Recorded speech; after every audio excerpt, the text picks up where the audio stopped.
Evet, şu anda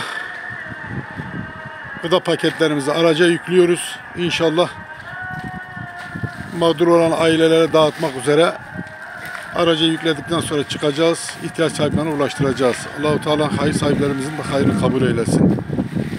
Rabbim onların da bugün hürmetine kandillerini mübarek eylesin inşallah.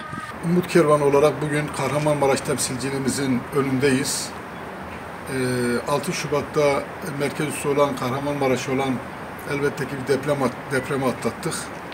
Allahu Teala vefat eden kardeşlerimize rahmet eylesin, mekanları cennet olsun inşallah. Geride kalanlarına da Rabbim sabır versin. Bugün Miraç Kandili münasebetiyle onların hayatta kalanların Miraç Kandili bir daha kutluyoruz. Rabbim hayırlara vesile kılsın. İnşallahurrahman şimdi buradan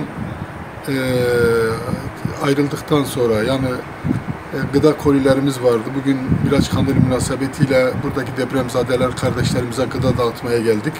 Umut Kervanı olarak inşallah şimdi konteyner kentlere gidip orada ihtiyaç sahibi olan, mağdur olan ailelere gıda kolilerini dağıtacağız. Bu münasebetle bugün burada Kahramanmaraş'ta bulunuyoruz.